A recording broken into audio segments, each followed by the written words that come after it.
Olá, olá, sejam bem-vindos a mais um episódio do EADVOG Podcast. E hoje eu tenho a honra de receber aqui o doutor, promotor de justiça, Dani Salles. Doutor, muito obrigado. É um prazer muito grande recebê-lo aqui conosco. Obrigado, Vitor. A honra é toda minha de poder estar dialogando contigo aí sobre assuntos de interesse do mundo jurídico. Isso aí. Para começar, doutor, aqui a tradição é o seguinte: quem senta nessa cadeira aí tem que contar um pouco da sua história. A gente sabe que todo mundo tem uma história, né? Então, além de a gente conhecer o promotor Dani Salles, eu queria conhecer quem é o Dani Salles. Conta pra gente uma história desde o seu começo, como que foi essa opção pelo direito, pela promotoria, pelo Ministério Público. Conta pra gente um pouco a sua história. Eu sou de família simples. Minha mãe é uma assistente social, meu pai era um policial militar. E na minha época, lá nos idos de 1995, você tinha 3 grandes carreiras para seguir, né? Engenheiro, medicina ou direito. Eu não tinha conhecimentos de exato suficiente para poder cursar engenharia. Era tímido no conhecimento de química e biologia para poder cursar medicina, até porque as faculdades de medicina, as faculdades públicas eram severas para você poder ingressar e caríssimo para você poder cursar uma particular. Então eu sou aquele estilo de estudante que foi dragado pelo direito, né? Era uma opção, eu sempre gostei de humanas. E aí eu venho me apaixonar efetivamente pelo direito. Meu pai também saiu da Polícia Militar, virou advogado, mas eu venho me apaixonar pelo direito durante o curso de direito. E a gente vai se identificando com algumas matérias, penal, processo penal, o júri.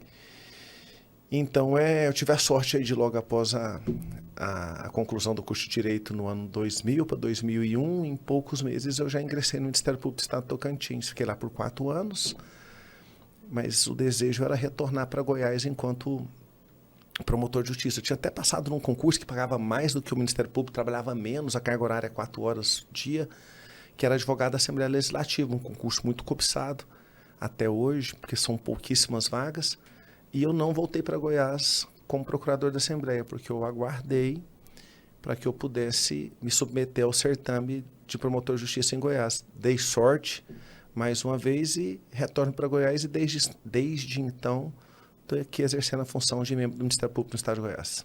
Então, desde a faculdade, você já percebeu essa vocação? Eu acho que assim, a faculdade ela vai nos revelando algumas oportunidades, né? Não tem nenhuma coincidência na faculdade, tem providências. Então eu lembro que com o professor Altamir, que é um procurador de justiça, com a professora Rosângela Magalhães, então houve um júri simulado na faculdade. Então reuniu ali 6 turmas, 7 turmas e foi para o auditório. Eu acabei exercendo a função de promotor dentro do júri simulado. Então, é um pequeno instante, era uma fala de 15 minutos, mas você poder falar 15 minutos, toda a universidade está te escutando, e você sentir que tinha desenvoltura para poder sustentar uma pretensão dentro de um júri simulado, me fez ficar encantado. Falei, puxa, será que teria como eu trabalhar com isso aqui? Será que teria como eu sei isso aqui, usar essa... Fiquei encantado com a Beca, achei linda. Tirei foto com a Beca. Então, assim, talvez seja um Rubicão, né? Um momento pequeno, né? A gente costuma falar que quando Júlio Galhos atravessou o Rubicão, era um rio pequeno no norte da Itália, mas os senadores proibiam que o exército entrasse dentro da cidade. Ele não só atravessou o Rubicão e entrou dentro da cidade, como também houve esse conflito, ele assume a condição de imperador, né? Então a gente costuma falar que é um ato pequeno que tem uma grande transformação na história da humanidade. Esse júri simulado da minha faculdade foi um ato pequeno que teve uma grande transformação na minha existência. Hoje meus 3 livros são sobre júri. Hoje a minha atividade profissional, onde eu tenho a alegria de oficiar no Ministério Público, é o júri. E tudo que eu me submeto, toda a minha formação em capacitação, como por exemplo... A faculdade de filosofia, passei 6 anos e meio estudando linguagem por causa do júri.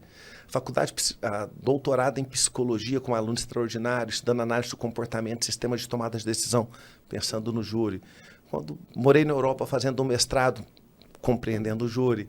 Quando eu fiz o Facial Action Code System, um sistema que me permite decodificar as emoções da pessoa pela inflexão das musculaturas da face, pensando no júri, né? Então é muito bacana quando nós temos uma paixão, quando nós temos algo que nos move, quando nós identificamos uma vocação do termo vocatio, chamado. Então quando nós escutamos esse chamado para o qual nós vamos dedicar a nossa atividade profissional, isso é algo revelador e mágico, porque eu não sei se você percebe, mas o trabalho é muito importante para o ser humano, né? Para todos nós.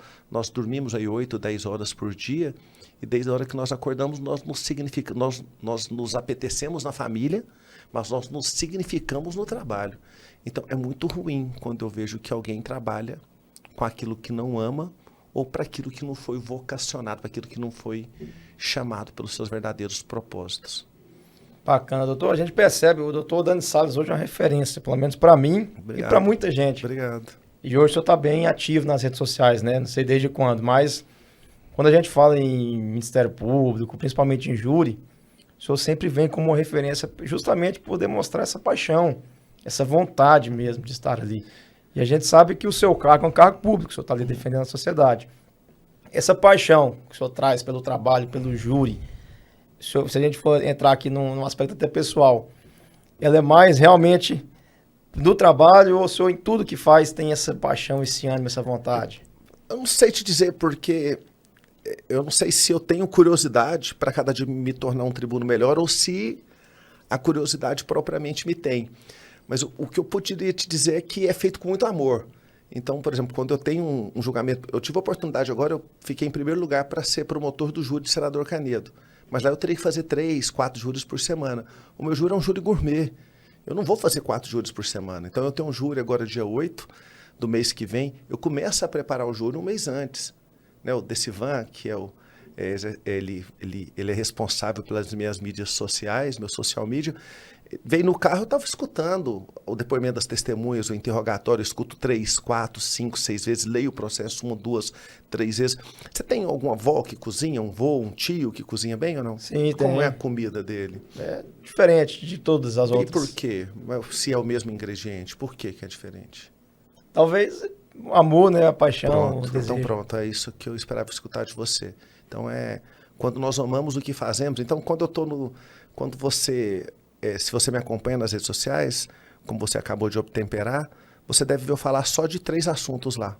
Ou eu estou jogando futevôlei, ou eu estou com minha filha, ou eu estou trabalhando e falando sobre o Tribunal do Júri, ou estudando pelo Tribunal do Júri.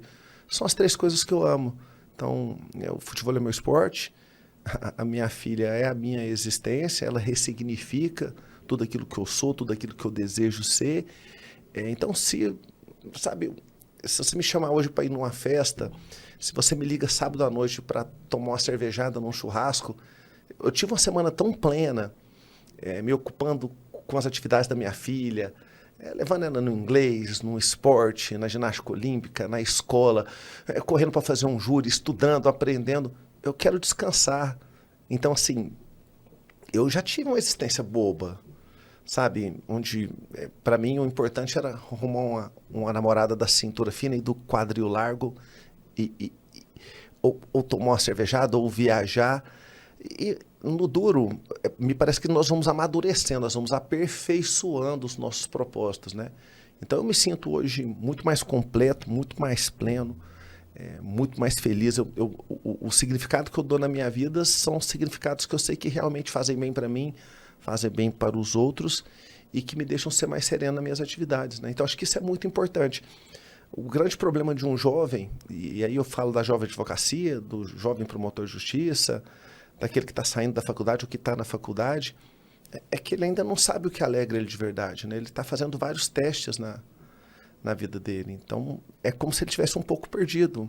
Ele vai para uma festa do 800 e fica lá mesmo sem querer até 8, 9 horas da manhã, porque os amigos estão ficando até 8 horas da manhã. Hoje eu não ficaria numa festa até 2, 3, 4 da madrugada, porque eu quero acordar e fazer o café da manhã da minha filha.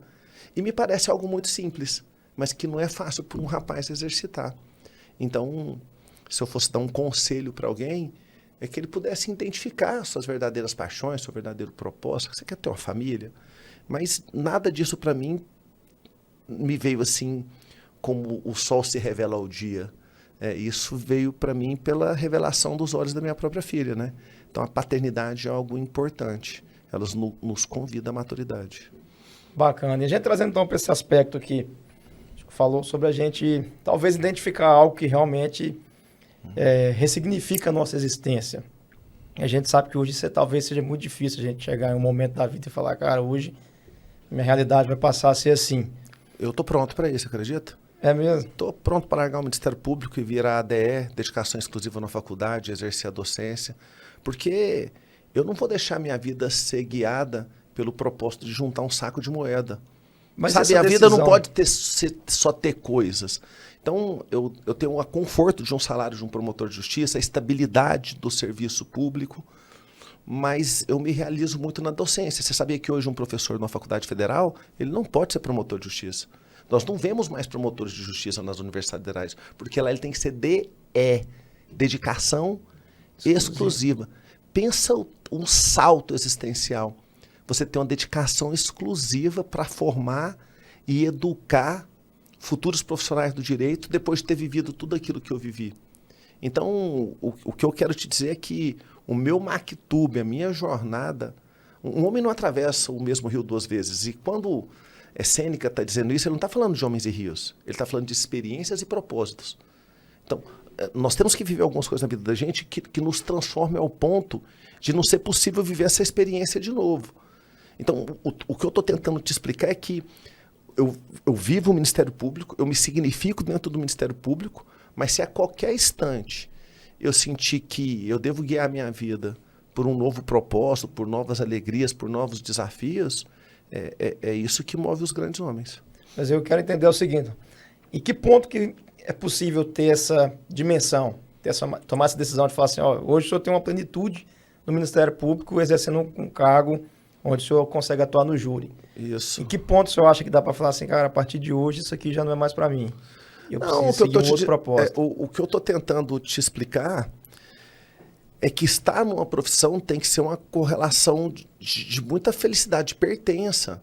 Sabe, eu fico tão triste quando vejo as pessoas escolherem um cargo público, porque a primeira informação que vem no edital é o salário, é a remuneração, sabe? E pensa comigo, né? O que adianta você ir juntando essas pérolas, essas moedas, se no final da vida, a vida, para mim, ela se resume naqueles instantes em que nós conseguimos significar a nossa existência de uma forma que nós somos significativos para os outros. Repito, nós significamos nossa existência de uma forma que nós somos significativos para os outros. Nunca vi alguém estar num leito de morte, no hospital, ou então estar com uma doença terminal e falar assim, eu queria mais 2 carros, eu queria ter mais dinheiro, eu queria ter outra fazenda, eu queria ter mais 1000 bezerros. As pessoas queriam ter mais tempo para poder significar a sua vida de uma forma especial. Então, hoje eu vaticino uma filosofia que eu me apaixonei durante a faculdade de filosofia, que é o estoicismo. Amo Sêneca, Epicteto e Marco Aurélio. Então, eu já devo ter lido Meditações e os livros sobre a brevidade da vida e o livro de Epicteto umas 3, 4, 5, 6 vezes. Por quê? Porque eles explicam que essa é a vida boa para ser vivida, sabe? Uma vida em que os seus propósitos estão para além da sua conexão com a matéria. Porque se a minha felicidade está nesse iPhone 15, que bacana que eu posso ter um bom celular, mas se ele cair no chão agora e quebrar, é como se quebrasse a minha felicidade. Mas se a minha felicidade ela se resume no que eu posso proporcionar para a família de uma vítima quando eu subo no tribunal do júri, no abraço que eu dou no órfão, na lágrima que eu enxugo da viúva. É isso que o júri significa para mim. Na forma com que eu comunico com a comunidade para dizer qual que é o propósito de justo que eu tenho aquele dia. Você está entendendo por que o júri é tão grande para mim? Por que eu faço o júri como a sua avó faz o pão de queijo? Porque ele para mim é mais do que um subsídio. Ele para mim é mais do que uma oportunidade de ganhar 1000 likes no Instagram. Ele, para mim, é a oportunidade de significar a minha existência sendo significativo para o outro. Que interessante. E se a gente for falar em júri? Quando o senhor vai fazer um júri, provavelmente o senhor pensa nisso, existem ali 2 famílias. A família do acusado e a família da vítima. E por muitas vezes, a gente sabe que em alguns casos, por mais que se tenha ali uma instrução muito boa anterior ao júri, às vezes gera uma certa dúvida sobre se realmente aconteceu, se não aconteceu. Como que o senhor lida quando o senhor pega um caso onde o senhor fica duvidoso se realmente aconteceu ou não, ou às vezes só tem certeza que aconteceu, mas não tem tanta prova assim capaz de condenar? O bacana é que o cargo isso? de um promotor não é promotor de acusação, o cargo de um promotor é promotor de justiça. Um promotor, quando ele toma posse num concurso público, ele só deve obediência à sua consciência. Então, ele não é servo dos imperativos da lei, como é um juiz de direito que busca distribuir segurança jurídica. Juiz de direito. Um promotor de justiça, ele está nos trilhos da equidade. Então, se ele chega num julgamento e ele percebe que o crime foi praticado em legítima defesa ou que o réu não merece ser submetido a uma expiação, ele tem não só a possibilidade, mas o dever moral de assim se manifestar. E veja que o promotor faz isso com muita tranquilidade. E não estou falando do Dani porque é um promotor filósofo. Eu estou falando de todos os promotores do Brasil têm esse senso de compreensão de que a sua função não é de promotor de acusação. Compreende? As pessoas, às vezes, elas deturpam semanticamente a sua missão. Eu devo ter ido em 5 grandes eventos da advocacia criminal, da Anacrim, eventos em Recife, eventos em Curitiba, eventos no Mato Grosso do Sul, eventos em Brasília. Palestrei no último Congresso Nacional do AB, que deu mais de 100 mil inscritos. E no final eu sempre vou fazer dedicatórias. E eu sempre vejo os advogados falando para mim, não, doutor, para mim a busca da liberdade é o que significa a minha função aqui no exercício da advocacia. É trazer a menor expiação. Eu falei, olha, eu costumo escrever assim na dedicatória. A advocacia representa muito mais do que a busca de liberdade. Ela regenera dignidades. Então, o que está em jogo no tribunal do júri são sempre a luta por resgate e regeneração de dignidades. Quem perde um esposo pelas mãos da violência, a pena não é expiação do Estado, é um conforto. A gente não se conforma com a perda de um parente, a gente se conforta de ver que a justiça foi feita. E eu queria que você percebesse que é nesse sentido que às vezes eu sinto falta de promotores nas faculdades, porque muitos professores ensinam para os alunos que a pena é uma representação da vingança estatal, que um promotor ou um juiz é uma manifestação da extrema-direita, que a cadeia ela aviltra, deforma e degenera, quando na verdade a pena é uma própria negação à vingança do Estado. A pena significa que você matou meu irmão a tiro e eu não posso entrar na sua casa e matar o seu irmão a tiro. Eu não posso te matar a tiro.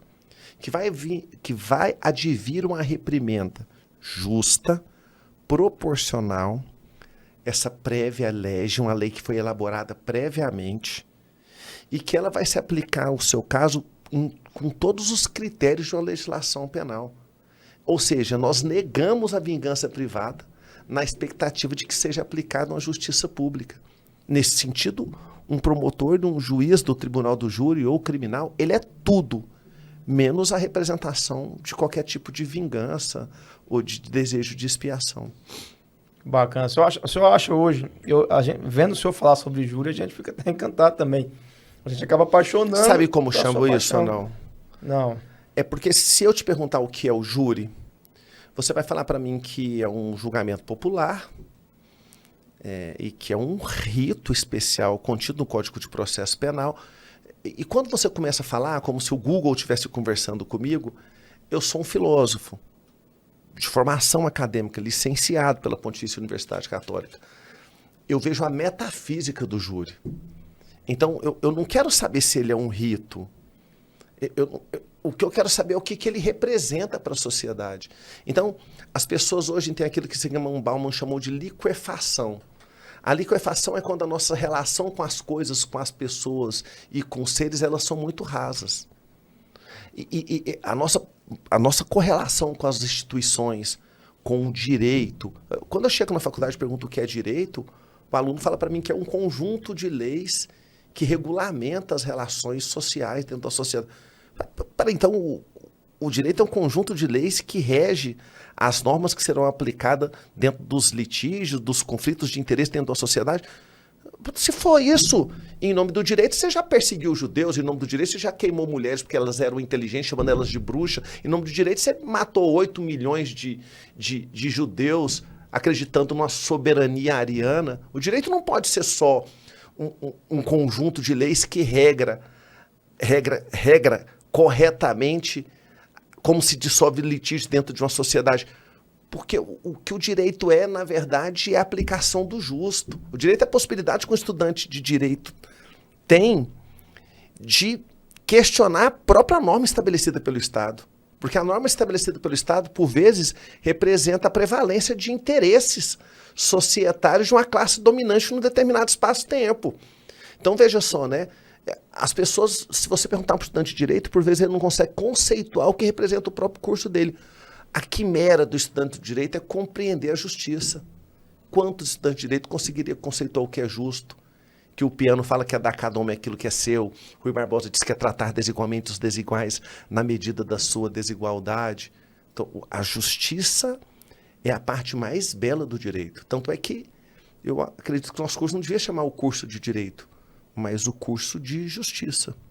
Você acha que hoje tem muita vaidade, tanto por parte de alguns promotores quanto de advogados que querem ali, assumir um protagonismo durante um tribunal do júri para depois... O problema é que um processo é chato. Então, se você pegar aí, se você fizer uma postagem hoje, você atuando num processo de falência, sabe? Ou então, se você tiver um processo tributário, quem quer saber se você está ganhando 300 mil reais, 500, 4 milhões num processo tributário? Isso é chato. Agora, o júri lida com os dois bens jurídicos mais importantes na sociedade. Vida e liberdade. Então, por si só, cada júri ele se circunscreve a um universo profundamente interessante, porque ele conta os verdadeiros dramas da sociedade. Então, é lógico que e na casca dessa bela gema, você tem personagens, que é um advogado, que é um promotor, que vão convencer o povo que é livre e não vai nem motivar e vai ter um voto secreto. Olha que magia, que vão decidir numa sala secreta. E olha que interessante, isso é tão belo que as pessoas se vestem de uma forma litúrgica distinta. A beca, né, onde de um promotor o preto significa o luto, o vermelho, o sangue derramado, as abas brancas significa a paz social que o promotor deseja estender para a sociedade. E nessa série de simbolismos e de valores que são extremamente significativos para a sociedade, quando você coloca isso numa rede social, isso dá engajamento. Então é por isso que, muito embora alguns advogados, o forte da advocacia deles às vezes está em advogar para o traficante que tem uma condição econômica violentíssima, ou no processo do crime tributário, onde está o riquinho no banco dos réus, mas o júri romantiza a profissão dele.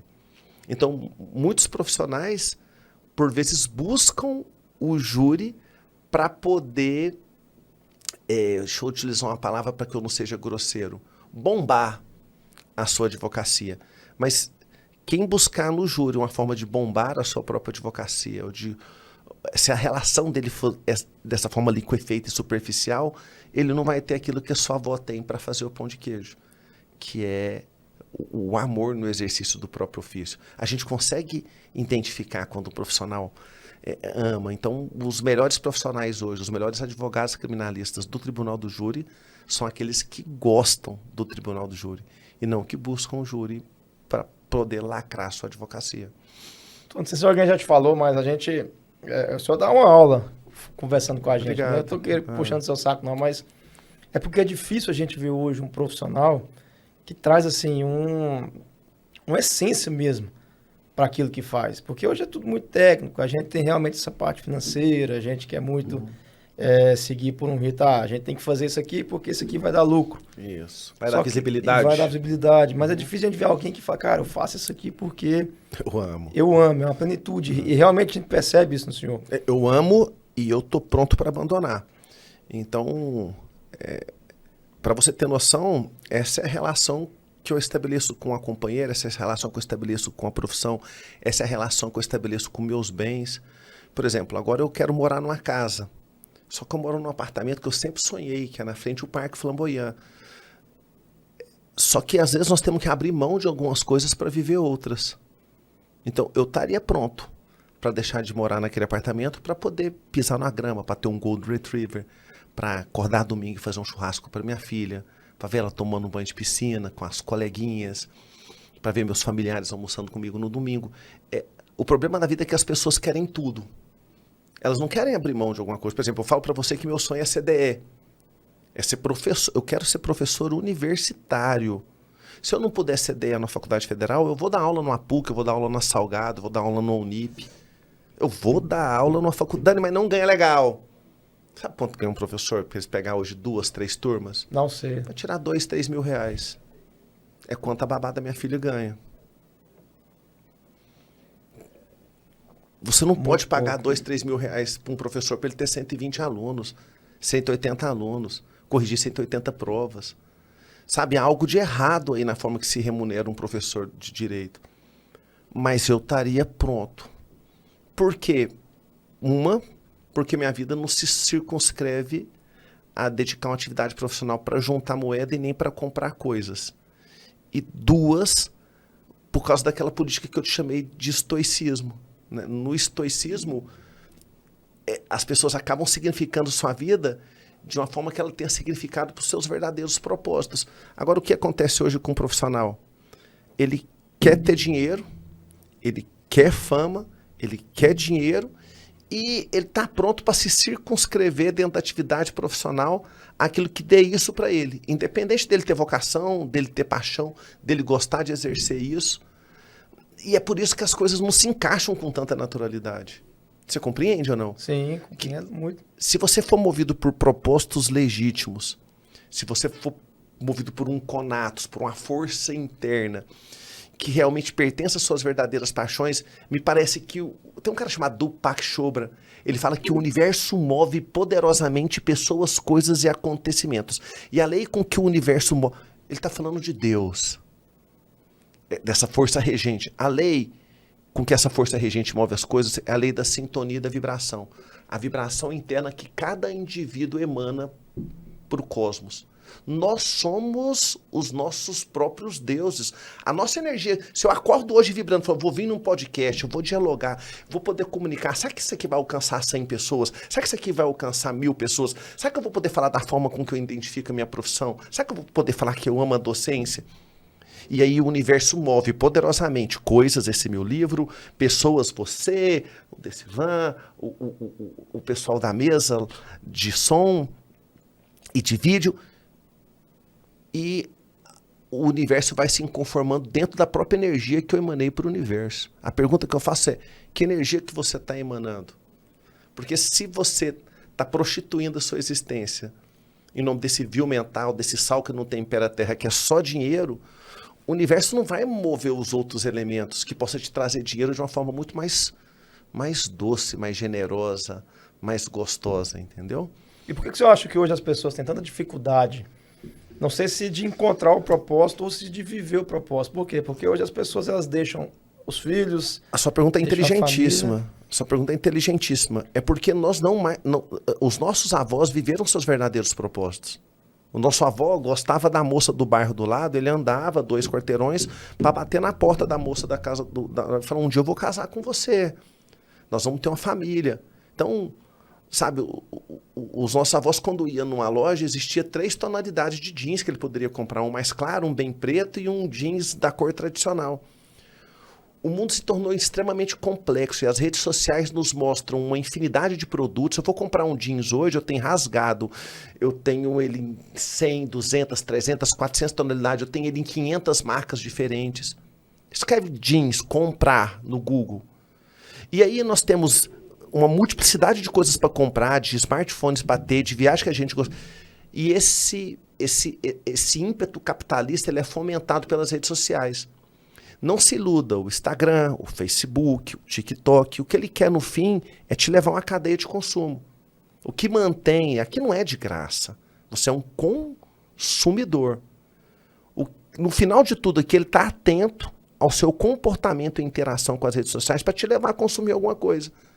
Nós não nos movemos, nós somos movidos. Ele que te indica o que você vai vestir, ele que te indica qual a profissão que você deve desejar. Sabe, eu não estou mais feliz de namorar a vizinha, eu queria namorar a peguete do Neymar. Eu quero a Anitta. Eu desejo ter o carro do Wesley Safadão, eu quero ter a fazenda do Gustavo Lima, eu quero ter a casa na aldeia do Vale do Leonardo. Eu não me alegro mais com minhas coisas, com meus propósitos, com a minha vida. As redes sociais estão matando as pessoas. Porque elas estão vivendo sonhos que não são delas, desejos que não lhes pertencem. E estão deixando de viver uma felicidade que está muito vizinha delas. Porque se eu amo a minha esposa e não a cunhada, eu durmo bem com a minha esposa. Se eu me orgulho e me alegro com o carro que eu uso todo dia e não fico observando que agora o Gustavo Lima comprou um dos carros mais caros do mundo, fica muito gostoso de viver. Então veja que há um dispositivo eletrônico que vem violentando os propósitos das pessoas, os verdadeiros desejos da pessoa, e vem levando elas a compreender que elas estão insatisfeitas. Por quê? Porque a dinâmica desse dispositivo é te levar a desejar. Dani, quantas pessoas você segue no TikTok? 0. Devo ter lá 100 mil pessoas que me seguem. Quantas pessoas te seguem no Instagram? 70, 80 mil. Quantas você segue? 8. 8 por quê? Porque o Deus fala que é importante ter seguindo lá 6, 10, 15, mas na verdade eu não sigo ninguém. Eu não quero olhar a vida de ninguém. Sabe, eu tenho uma coletânea de livros lá em casa para ler. Eu leio contos à noite. Todo dia à noite eu não vejo TV aberta há 8 anos. Eu não sei o que está acontecendo nessa guerra. Sabe, eu sei que está tendo uma guerra, mas eu não vou acordar ligando o YouTube ou ligando o noticiário, porque senão a energia vibracional de crianças, idosos morrendo vão contaminar minha vibração do dia inteiro. Então, eu estou informado que está existindo a guerra, mas eu não posso passar 3, 4 horas curiando detalhes da guerra, porque o mundo, lembra do Pachobra, o mundo é vibracional. Então eu quero vibrar aprendizado, conhecimento, eu quero estar apto a capacitar as pessoas, a inspirar as pessoas, a dialogar com as pessoas. Quero andar com minha filha. Minha filha é interessantíssima. Eu não sei o que é uma série do Netflix. Eu não sei o que é isso, para te falar a verdade. E eu tenho Netflix em casa. Por quê? Porque minha filha é muito mais interessante que o Netflix. Que menina interessantíssima. Se você conversar com ela 30 minutos, você vai ver que ela é um universo imagético, dinâmico, curioso, rico e que me significa a cada instante. Então, eu gosto de vivê-la. Já tem gente não. Que ele está aqui perguntando para o Google, quais são as 10 melhores séries? Qual filme que eu devo assistir? Quem ganhou o Oscar? Sendo que tem um parque legal do lado da casa dela. Ele tem um parente com quem ele não consegue conversar sem um celular em cima da mesa há 30 anos. Nós perdemos a alegria de interagir com os outros de uma forma mais simples. Você entendeu ou não? Entendi. Imersos em toda espécie de facilidade e comodidade que a internet trouxe. Nós nunca tivemos um ambiente tão selvagem, brutal e corruptor daquilo que significa verdadeiramente ser um ser humano, de ter os nossos reais propósitos. E se eu continuar a falar, você vai chorar ou então você vai se desesperar, porque isso é uma perspectiva não filosófica da vida, mas muito realista. Não, agora eu quero aproveitar esse gancho, eu quero te fazer uma pergunta que eu tenho certeza que vem do senso comum, que as pessoas questionam. Muita gente pode estar assistindo a gente e falar assim, mas é muito bonito o doutor Dani Salles falar isso, ele é um promotor de justiça, ele tem um bom salário, ele tem uma filha saudável, ele mora bem, ele tem um carro bom, ele tem uma esposa que está ali junto com ele. Mas e para uma pessoa hoje que se vê em uma situação totalmente deixa eu te dar um exemplo. contrário? Eu tive duas propostas esse ano de escritório de advocacia, onde o meu prolabore seria 2 vezes o salário de um promotor. Para advogar, para largar o Ministério Público e advogar. Só ficar lá, ainda o que eu levasse para o escritório, eu ficaria com 50%. Eu te diria que eu ganharia 4, 5 vezes mais do que ganha um promotor. Por que eu continuo sendo promotor? Pela paixão. O meu propósito não é dinheiro. Porque no duro, você não tem noção do tão belo é aquilo que eu vivo dentro de uma promotoria. Quando eu dirijo meu carro até Bela Vista, eu vou cantando para o meu trabalho. Cantando de verdadeira felicidade. Eu gosto de atender a comunidade. Ontem eu tive atendimento ao público. Devo ter atendido 8, 9 pessoas. Eu sei que nem todo colega gosta desses detalhes da atividade de um promotor. E eu falei para você que eu tirei primeiro lugar para ser promovido para a cidade metropolitana e ganhar 3 mil a mais como promotor. Por que, Dani, você continua na cidade pequena? Porque lá eu me significo, eu tenho essa conexão com a sociedade. E é muito bom trabalhar com quem você está conectado. É muito bom. Então, veja só. Se eu tivesse atrelado a questão da grana, eu poderia ter aceito um convite desse para estar na iniciativa privada e eu poderia me ver profundamente infeliz. Sabe, tem uma história que ela conta que um homem, ele encontrou um cálice mágico e descobriu que se chorasse nesse cálice, esse cálice, ele conseguia transformar as lágrimas dele em pérolas, em ouro, em diamantes. Só que tinha um problema, ele não chorava fazia décadas. Então ele começou a se fazer triste para poder chorar, que tinha que ser uma lágrima verdadeira. E aí essas lágrimas virariam dinheiro. O final desse conto é triste, porque ele acorda numa montanha de diamantes, pérolas e ouro, com a esposa dele sangrando e morta ao lado dele. Olha que conto fabuloso. Qual é o preço da sua felicidade? Tá, se sua mãe é uma baita pasteleira, se ela tem uma loja de pastel top aqui no Jardim Guanabara, e se você gosta de fazer pastel, se você é o pastel que sua avó fez, que sua mãe fez, por que você vai viver o sonho de outra pessoa? Por que você quer ser um youtuber? Por que você quer ser um instagramável? Por que você quer fazer medicina sendo que você nunca pensou nem em ser médico? É porque te dá grana, mesmo se o custo, o preço dessa grana for sua infelicidade. Ou seja, a quimera, aquilo que une, aquilo que deveria significar a todos nós, parece que as pessoas perderam. As pessoas não vivem mais para ser felizes. As pessoas vivem para mostrar para os outros que são felizes de acordo com aquilo que foi determinado para ele dentro de uma rede social. Tá vendo que top? Top. Não, tem até um, se eu tá falando, eu lembrei, tem um, não sei qual que é o perfil, mas tem no Instagram alguém que mostra, pessoas na verdade, elas chegando em casa e começa uma música triste, um semblante triste, fala, eu chegando em casa depois de ter feito todo mundo sorrir. Ou seja, eu vivi um personagem ali o dia inteiro para poder agradar as pessoas e agora quando eu estou sozinho na minha casa é que eu realmente incorporo quem eu sou. E aquele semblante triste. E tem uma frase que fala o seguinte, você já deve ter ouvido, não é pelo dinheiro, é pela liberdade. Muita gente fala assim, eu vou viver talvez uma vida aqui infeliz em busca de construir algo para eu ter uma liberdade.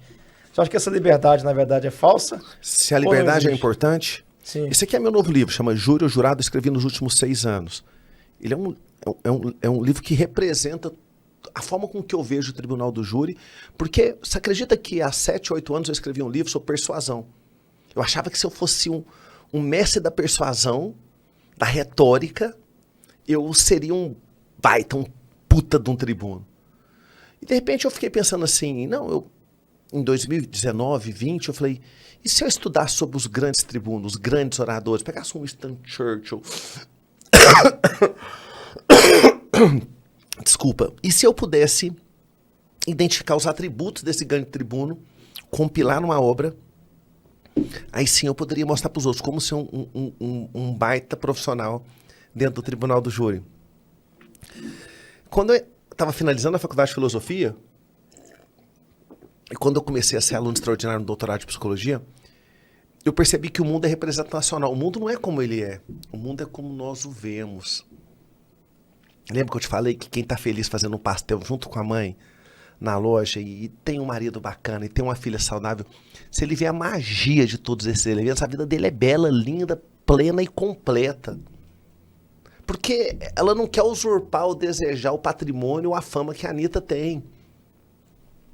Tá, então eu escrevo ao jurado porque eu percebi que o maior atributo de um promotor do júri é ser sensível àquele juiz do povo. Então, o primeiro capítulo desse livro, como pensa o jurado? Segundo capítulo desse livro, como julga o jurado?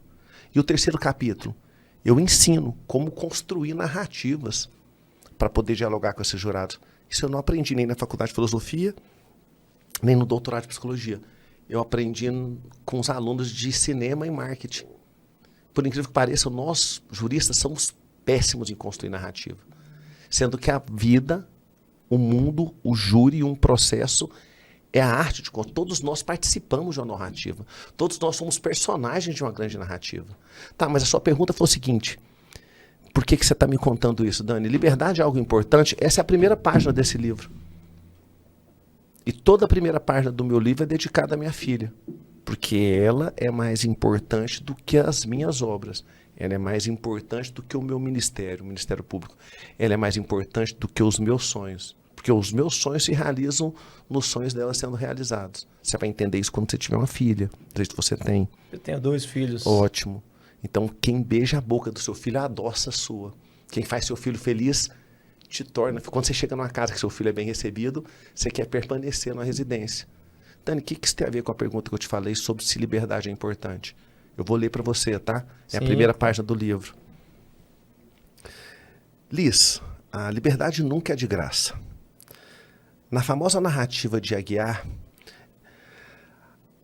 mais tarde adaptada por Esopo, o cão se gaba para o lobo de todas as engenhocas de conforto e luxo que ele desfruta, quase o convencendo, até que o lobo repara no pescoço esfolado do cão e questiona sobre a coleira e fica aterrorizado, pois até então não tinha compreendido qual a finalidade do seu uso.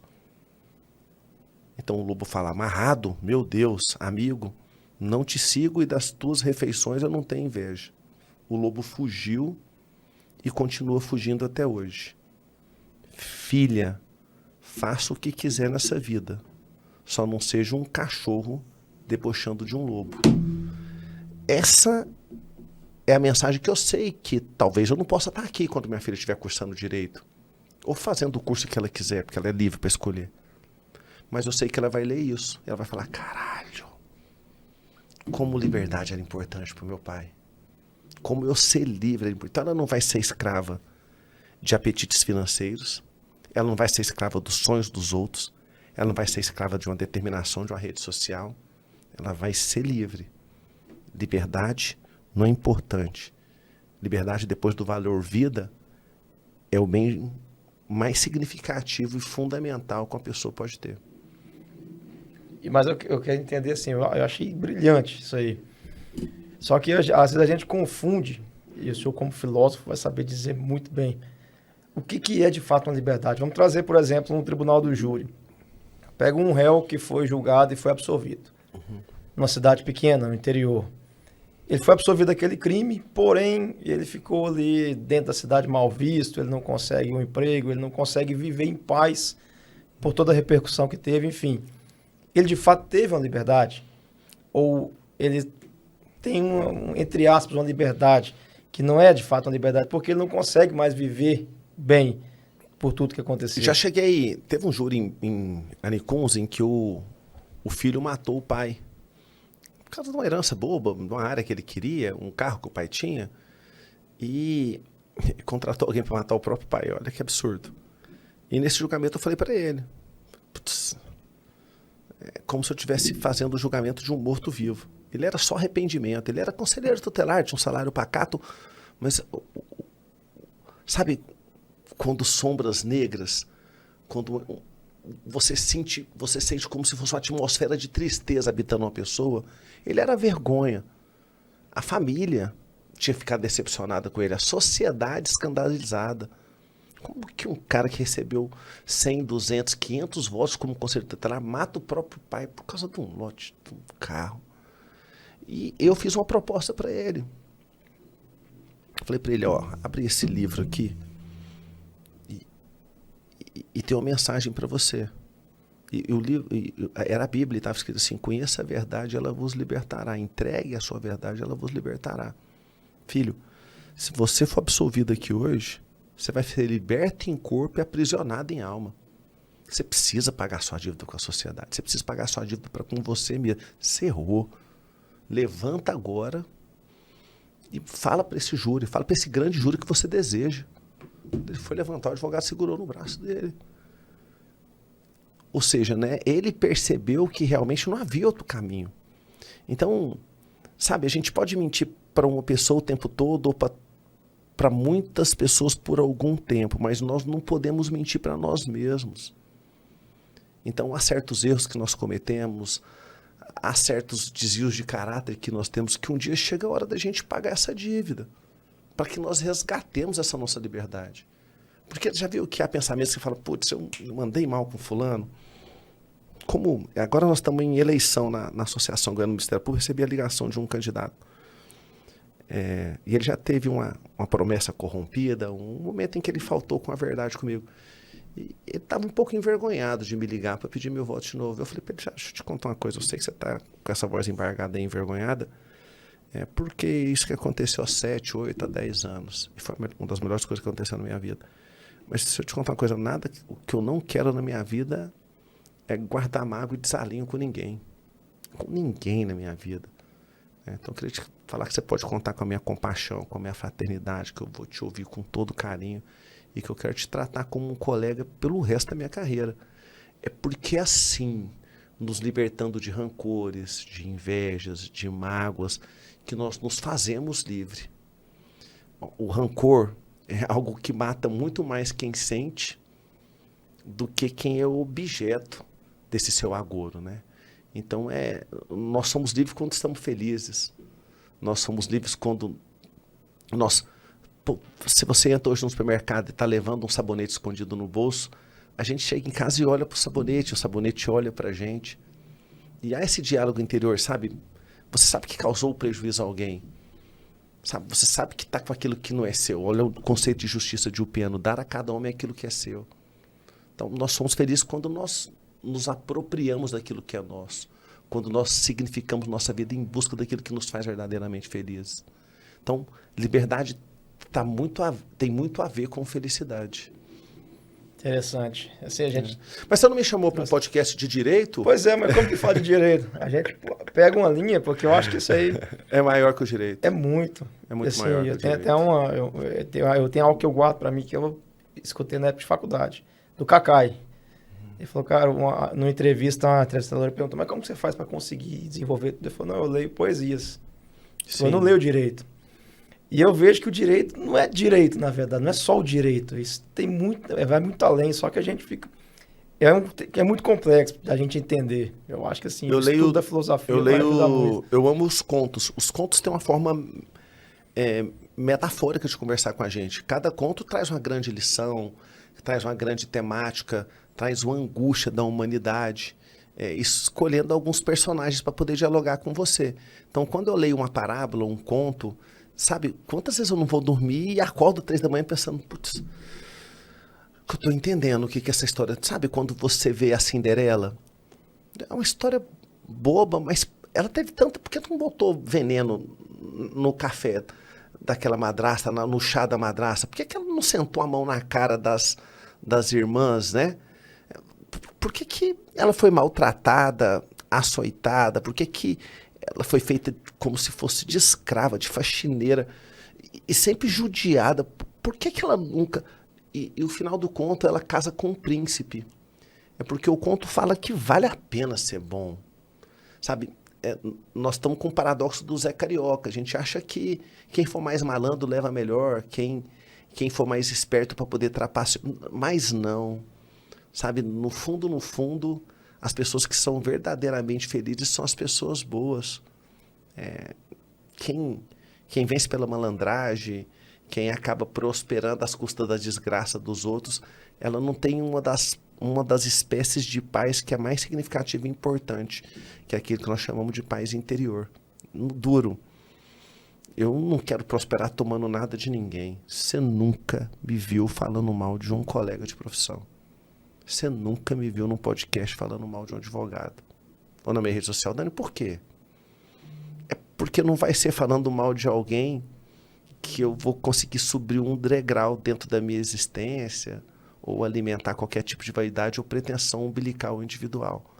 Então, é assim. E quantas pessoas que nós não vemos, que nós não testemunhamos, que ela só se significa, bomba, glorifica e estoura quando ela está espizinhando, maltratando ou denigrindo a imagem de outra pessoa, né? E talvez esse seja das facetas mais nefastas da política, né? Para você ganhar, você tem que endemonizar o outro, né? E eu acredito no momento da política em que você ganha, em que você se elege como um deputado, como um senador, não porque você consegue mostrar que o outro é ruim, mas porque você é verdadeiramente valoroso e virtuoso. Olha a última eleição, né? Que imbróglio moral que nós tivemos. De um lado um Bolsonaro, de outro um Lula. Eu queria estar escolhendo uma Margaret Thatcher, um Winston Churchill, um Barack Obama, mas era o que a gente tinha no segundo turno. E aí os brasileiros se pegaram num dilema, que ficou 52-48. Quem é o menos ruim?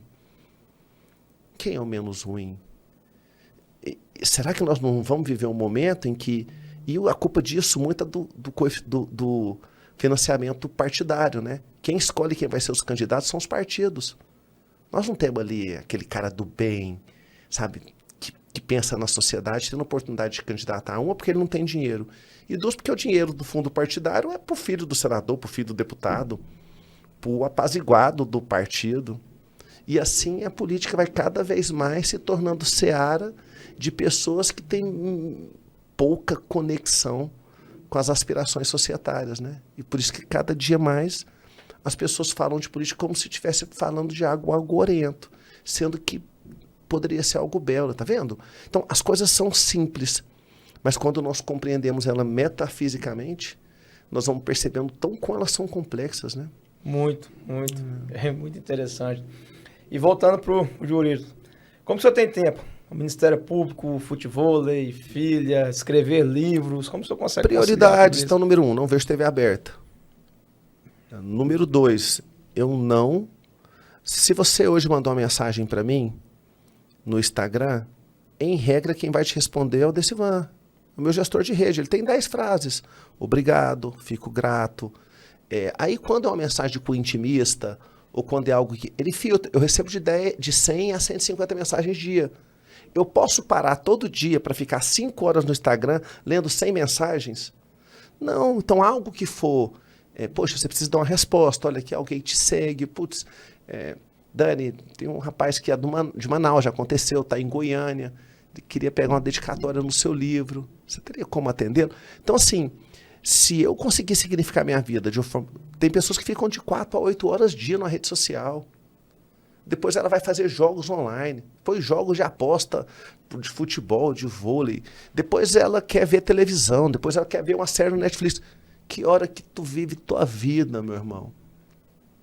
Então, por exemplo, amanhã eu almoço com a minha filha na escola. Mas como você vai fazer? Não sei, eu vou estar lá almoçando com ela. E quando der 5h30 da tarde, eu falo para ela, eu sou o primeiro... Filho, o papai é o primeiro a chegar, é o último a partir. Eu sou o primeiro a chegar na escola. E vou buscar ela na escola. E da escola, vão comer comida japonesa. E depois nós vamos dar uma caminhadinha no parque. Depois eu vou dar um banhozinho nela, vou colocar ela para dormir. Sábado nós vamos pro clube. Essa é minha prioridade existencial. Aí, quando der segunda-feira, eu vou ler meus livros. Eu vou construir minhas reflexões. Eu vou dar uma palestra num lugar onde eu fui convidado por pessoas que curtem, que gostam de mim, que querem me escutar. E olha que vida bacana que eu estou vivendo. E se eu estivesse correndo atrás daquela grana, daquele escritório de São Paulo? Tava numa luta grande, né? Pra quê? Pra comprar mais coisas. Deixa eu te contar uma coisa. Eu tenho 10 camisetas brancas. Eu não tenho roupa. Eu tenho 10 camisetas brancas. Eu não tenho um guarda-roupa com... Eu tenho um tênis. Eu tenho um sapato. Eu tenho 2 ternos. Eu não quero passar uma vida para comprar coisas. Eu não tenho relógio. Eu não tenho joia. Eu não tenho um anel. Eu não tenho uma pulseira. Eu não quero colecionar nada. Eu tenho um amigo meu que o objetivo dele a cada ano é comprar uma sala comercial porque ele vai poder ter renda e ele vai poder ter uma vida muito confortável na velhice. No duro, o investimento que eu já fiz mais significativo na minha vida e que eu faço todo ano é um investimento em conhecimento. Esse ninguém me toma. Esse é um bem inalienável. Então, esse é o meu grande patrimônio. Então, se eu tenho essa relação com o aprendizado, se eu tenho essa relação com a família, se eu tenho essa relação de pequenos apetites com as coisas, fica foda de viver. Fica massa de viver. Massa, né? Parece um vocabulário de 30 anos. Mas, se as pessoas prostituem a sua existência, se dedicando... No duro, você é um reflexo. Qual foi a última capacitação, a última oficina, o último curso, a última mentoria que você foi? Lá tem pessoas que estão gastando uma grana e um tempo. Tempo é dinheiro. Para poder se aperfeiçoar. Que lugar bacana de fazer uma amizade. Agora, se você tá ali com a molecada do baseado, se você tá ali no boteco com o pessoal, que o compromisso deles é tomar um fogo até 4 horas da manhã. Esse é o padrão vibracional. Esse é o tipo de pessoas que vão influenciar nos frutos que você vai colher na sua vida. Com quem que você está andando? Com quem você está compartilhando seus sonhos? Então é fácil de viver. Anda com quem? No duro, quem são os meus amigos? Para começar, todos os meus amigos têm filha. Todos têm filho da mesma idade da minha filha. Porque quando o meu amigo está lá em casa, eu estou feliz se minha filha tem alguém para brincar. Tá vendo que fácil de viver? Aí você perguntou para mim, como você consegue conciliar tudo isso? Eu só me vejo envolvido com coisa que me significa. Eu só me vejo envolvido com coisa que me faz feliz. Como é fácil viver. Gostoso, né? Segunda-feira é prazerosa, né? Eu não sei te dizer quando é segunda e quando é sábado. No sábado eu estou envolvido com aquela criatura maravilhosa, que é a Alice Salles. E na segunda eu estou envolvido com o meu ofício, que é estar no tribunal do júri. Que vida massa, que vida boa para ser vivida, sabe? E é o que eu desejo para quem está te escutando aqui agora. Qual é a tua? Porque o barco que não sabe o porto é que se dirige nunca tem ventos favoráveis. Nós não estamos falando de barcos e portos. Nós estamos falando de pessoas e objetivos e acontecimentos. Se você não sabe o que te faz feliz, meu irmão, como é que vai vir um vento bater na sua polpa e te conduzir, te levar para essa luminescência da felicidade? Então você tem que descobrir qual é a tua. O que te faz feliz? Porque se não se brincar, você vai estar viajando com 10 colegas que você não gosta para um lugar que você nunca desejaria ter ido, porque está todo mundo indo. Interessante. E uma das coisas que também te agrada é compartilhar esse conhecimento, né? Você falou que tem os livros, tem um curso que está vindo aí. O meu curso é em fevereiro. Acho que, salvo engano, sobre júri. 23, sobre o tribunal do júri, mas a metafísica do júri. No duro, um profissional do direito não precisa saber o que é uma pronúncia, impronúncia, uma desclassificação, como fazer uma denúncia, como fazer uma defesa prévia. Ninguém ensina ninguém a falar no tribunal do júri. Mas se eu conseguir te mostrar como pensa um jurado, como julga um jurado, como construir uma narrativa, aí seria um curso do caralho. Então, por exemplo, pensa você poder compartilhar com os outros algo que você acredita que é verdadeiramente valoroso. Não tem preço, nem para quem escuta e nem para quem doa. Então, o que eu estou começando a perceber na minha vida é que vai ficando fácil de viver as coisas, sabe? Eu tinha que ter nascido com 40 anos. Como eu já fui bobo, sabe? Como eu vivi propósitos bobos. Quando eu passei no concurso, eu tinha 24 anos, 4 para 25. E eu lembro que o primeiro salário, acho que foi 13, 14 mil reais. Deu para comprar um Neo, que era um celularzinho. Deu para comprar uns 2 ternos. Com 3 meses você conseguia ter um carro, né? Eu comprei um Astra, ele tinha um rabinho assim no fundo, era um Astra hatch de 2 portas. Parece que eu tinha conquistado o mundo em 3 meses. E como eu fiquei bobo, sabe? A preocupação era com a moça bonita que eu poderia namorar. Tantas coisas que eu deixei de viver legal, sabe ou não? Eu não vou casar agora, não. Tinha namorado, eu disse, cara, vou casar agora. Como que eu vou casar agora se tem um monte de coisa bacana para eu viver? Coisas que eu não vivi porque eu estava dentro de uma biblioteca estudando. Eu estava cego. Sabe, eu poderia ter tido uma família massa muito novo, eu poderia ter me encantado com o que a minha profissão poderia proporcionar para as pessoas que eu atendo na promotoria. Não, mas nos primeiros meses, encantado com a viagem que o dinheiro podia me proporcionar, com o carro, com a roupa, com o celular, com os amigos bacanas, você acaba participando de um pool de amizades que eu nunca tinha tido acesso. Então, veja só, né? O que me parece que eu tenho a mesma vida hoje que foi me proporcionada com 25 anos, mas que eu tenho mais alegria de viver. E olha que esse estado de bestialidade foi dos 25 aos 35 para 40 anos. Durou muito tempo. Muito tempo, cara. Como nós perdemos tempo na nossa vida. Então, assim, mas as pessoas não ensinam como viver na faculdade. Nem todo pai ou mãe tem maturidade para sentar com a gente para falar, cara, tem uma vida massa para ser vivida aí. Por que você está devotando o teu tempo e sua existência a isso?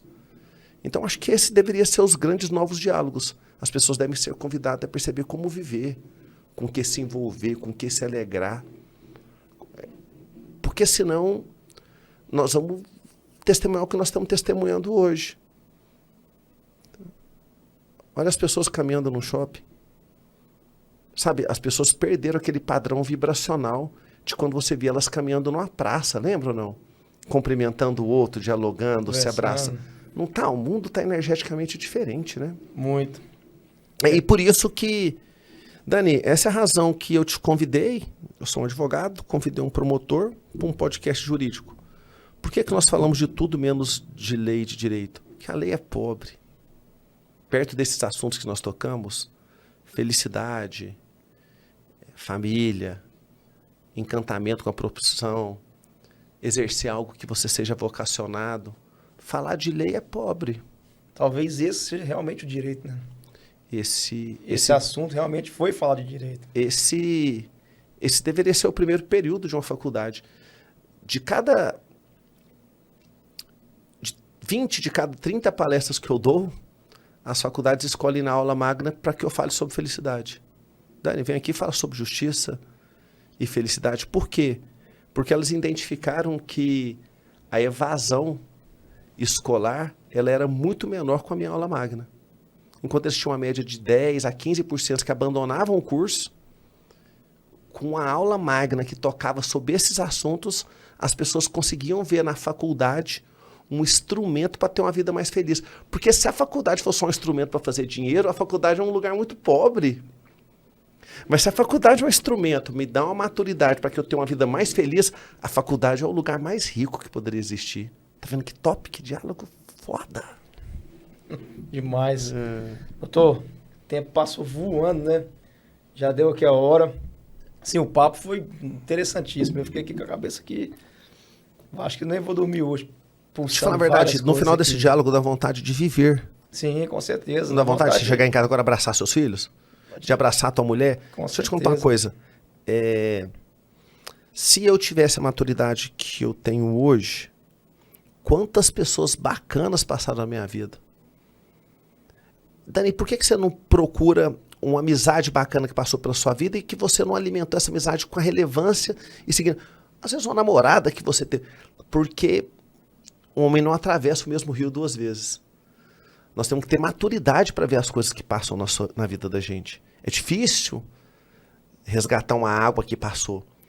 Então, o que eu sei dizer para você é que o meu estado de maturidade de representação não me fez poder perceber tanta coisa foda, tanta gente interessante, tanto lugar do interior que eu vivi, que tinha pessoas assim, com que eu poderia ter aprendido mais, convivido mais. E é isso que eu devoto à minha existência hoje. E é essa a razão pela qual eu agradeço tanto o seu convite. Porque poder bater papo com alguém interessante como você, Vitor, a gente fica na dúvida se chama de Zé ou de Vitor, mas eu vou tomar essa liberdade da gente poder passar 1h20 aqui conversando igual nós estamos. E saber que nós dialogamos sobre coisas de propósito. Vitor, não falamos mal de ninguém.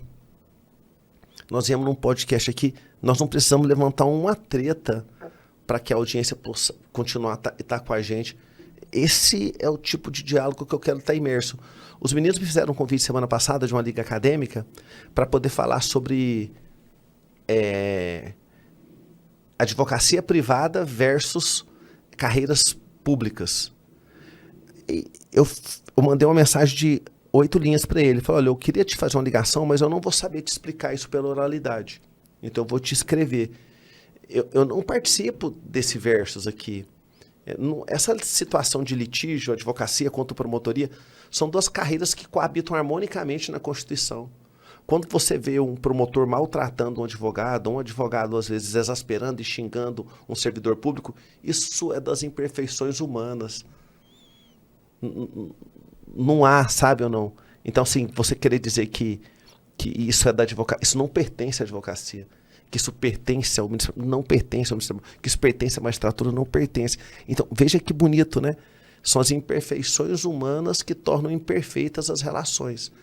Então, quero te agradecer a oportunidade aqui de estar dialogando sobre assuntos que eu acredito que possam servir para aperfeiçoar aí a essência humana de cada uma das pessoas que estiveram aqui conosco. Eu quero agradecer, doutor, por tanto conteúdo e, assim, importantíssimo, tudo que foi falado aqui. Tenho certeza que quem assistir, com certeza vai certamente buscar o seu propósito, porque é o que deve mover todo mundo. Seu, né? Maktub. Maktub. Todo mundo devia ler o livro Alquimista. Por que ele é o segundo livro mais vendido do mundo? Não sei. Porque ele só tem 2 mensagens. 2. E a mensagem principal do livro Alquimista é que cada um de nós tem a sua jornada. E que a verdadeira grande busca da nossa existência é por compreender a nossa jornada. Então, se você comprar o Alquimista e não ficar surpreso com a obra, pode mandar lá para casa que eu faço o reembolso. É uma obra extraordinária, para você ter noção, e eu nos permito que nós possamos partir. No começo da obra ele conta a história que Maria, ela chega na porta de um convento com o menino criando Jesus no braço, os clérigos ficaram loucos. Falaram, gente, Maria, a mãe de Deus está aqui no convento. E ela entra e cada um quer mostrar algo raro para elas. A coleção de Bíblia, as obras de arte, outro quer poder falar sobre a cultura, sobre a história do convento. Só que tinha um clérigo muito humilde. E ele não tinha nada, sabe, verdadeiramente importante para falar, porque ele tinha passado quase a vida dele inteira num circo itinerante. Os pais dele eram malabares. Fazia um circo de rua. E quando os clérigos cortaram longe dele, para poder levar Maria até o refeitório do convento, ele se apresentou na frente de Maria, ele não sabia bem o que dizer. Mas como na vida não há coincidência, tem providência, quando ele foi chegando perto de Maria, tinha 3 laranjas no cesto. E o menino Jesus no manto, no colo de Maria, quietinho. Quando ele chegou perto dela, ele começou a jogar as 3 laranjas para cima, num show de malabares. O menino Jesus ficou louco, começou a bater as perninhas. Isso é Paulo Coelho contando. E ele diz que foi então que a Virgem Maria tirou o menino do manto e foi aquele humilde clérigo que ela entregou o menino Jesus nos braços. Por que essa história é linda? E ele conta antes de começar o livro, ele chama essa página de Antes de Começar. Todos os meus livros têm agora um capítulo chamado Antes de Começar. Antes de começar eu converso com você. O que o Paulo Coelho está contando é que aquele malabares entregou quem ele era. Aquele clérigo malabarista entregou os seus propósitos, sua verdade. E ele recebeu aquilo que de mais genuíno poderia ter. Não foi só a atenção da Virgem, do menino Jesus, mas de carregá-lo nos braços. Então, se você entregar para uma pessoa suas verdades, se você conseguir compreender qual é a sua jornada, a vida vai te entregar aquilo que há de mais belo, sublime e divino. Que bacana, doutor. Obrigado, meu irmão. Muito obrigado. Um grande prazer mesmo. Espero que possamos ter outras oportunidades. Que seja a primeira de muitas. Com certeza. Pessoal, obrigado. Até mais. Tchau, tchau.